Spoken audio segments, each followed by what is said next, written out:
your top 3 skills? What do you think the most important 3 skills are on the basketball court? Top 3 skills. I would say dribbling. I would say shooting. And then my last one would be IQ. Mainly because you need to learn how to dribble in order to get your shot off. To get your shot off, you got to make it. And your IQ is pretty much understanding the game.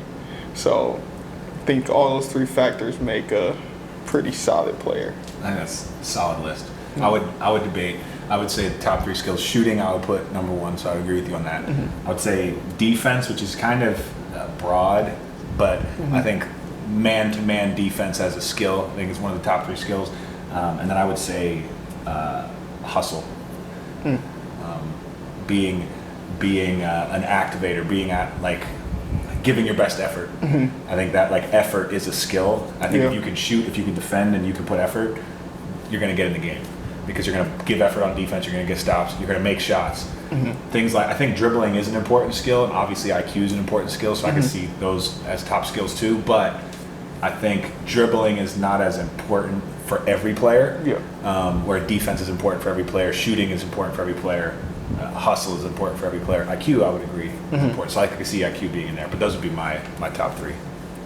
Interesting. Hustle. I think the reason also dribbling is a necessary skill, but at the same time, you could win a basketball game without ever dribbling. Your team could not take a dribble and you could win. You would never do that, but you don't actually have to dribble. You could pass the ball and get a good shot. You would never do it, but it's not as necessary of a skill as shooting. You're right. I would say it's definitely it's an important skill, but it's probably not the most important skill because we've done drills to where when I was playing basketball, we actually had to do drills without dribbling the ball, and it honestly made us all better basketball players because we had to move without the ball. So, yeah, I agree. So maybe passing. I think that's where you go with IQ. I think IQ is kind of encompasses the passing and knowing where to be on the floor, spacing, both offensively and defensively, what to do when there's a trap, both offensively and defensively. Okay, so this is a very strange question. Let's just say, I would say very huge IQ players. Luka and LeBron. Who would win if you had 5 Lukas and 5 LeBrons? Ooh. If you playing against each other. Present day. Present day LeBron versus present day Luka, 5-on-5. I'm going to have to go with Bron. Why? Experience, I think, is one thing. And I also think LeBron is more capable of playing every position. So, you can have a LeBron point guard and a LeBron center, and both of them could play. Luka's not going to be able to do that as effectively. Luka's also not as good a defender as LeBron. So he's going to score, but he's not going to defend as well. So I would go with LeBron. Okay. I'm going to go with LeBron too, because that's my guy. But it makes you think, though, because, again, Luka's a better shooter. It's incredible that we can say LeBron in year 20 when he's, averaging 30 a game. Yeah. It doesn't make sense. It doesn't. It does. He's got the investment of millions of dollars into his body every year. He has, people taking his blood to see what he needs to do to his blood levels. He's got all the cryo chambers and everything he needs to keep his body in perfect shape. And with the advances in medicine now, there's a possibility he plays another 10 years. Genuinely, he could potentially play it. Yeah, he hasn't. He's slowed down, but he hasn't really slowed down. He's still playing bully ball. Down. When you watch him play, do you really feel like he's old? I see him take a lot of plays off.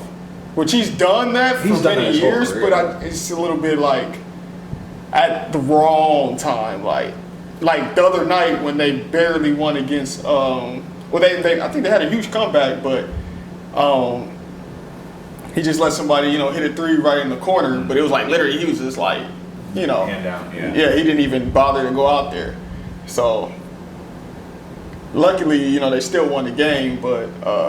I see him take a lot more plays off defensively. But that's also the regular season. Like when True. we get to playoff LeBron, I wonder if that'll still be the case.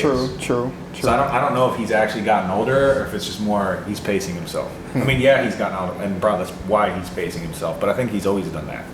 Like regular season games, he's not showing up for the same way that he's going to show up for a playoff game. He barely need to start He needs showing to up. get in the playoffs. They barely gonna make the play-in. You know, especially him being hurt right now too. He just hurt his foot, that, so yeah. he might be out for a minute. And they just got whooped last night by the Grizzlies. So, or the other night. What do you think about Dame going for 71? That boy nice. And I mean, like we said previously, I think it's gonna be a lot of people that's gonna be able to hit those numbers, especially just how, you know, I think the NBA wants people to actually just put up shots more. Yeah. But you know, that was incredible because he was just, you know, almost half court just pulling up, bop, bop, bop, And it was off the dribble. Like there's shots that you're not supposed to confidence take. was on 100. Yeah. And no, that was impressive. Which one was better? Dame's or Donovan's? Dame's didn't go to overtime, right? I don't. But Wait, Donovan- no, it did. Did it? Did it? I could have sworn it did. Maybe it did. Didn't Donovan's go to? I'm pretty sure Donovan went to overtime too. I know Donovan went to overtime. I could have sworn Dame did. He might. Maybe I'm wrong. He might. Yeah, But Donovan had the 11 assists, so. But the shot making of Dame is tough to argue. Yeah, he was on another level. But impressive. Makes Impressive it from the Dame. parking lot. Like, Yeah. Whew. Must be nice. Well, that concludes our episode.